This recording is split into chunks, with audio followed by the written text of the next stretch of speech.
नमस्कार जय जगन्नाथ। आसतु देखिबा तुला राशि व्यक्तिंकर अगस्ट मास केमिति रहिबो।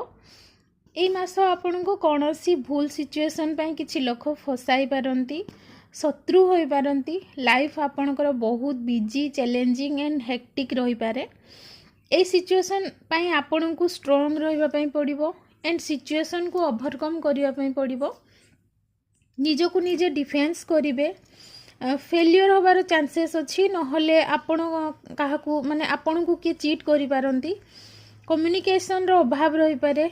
बहुत खराब सिचुएशन क्रिएट होबो बट आपण को धैर्य धरिया में पड़िबो। से सिचुएशन 100% ओवरकम हे जिवो। डोंट वेरी, पेशेंस रखिया में पड़िबो। 100% केयरफुल रहिबा पई पड़िबो। God bless to all my Tula rashi people.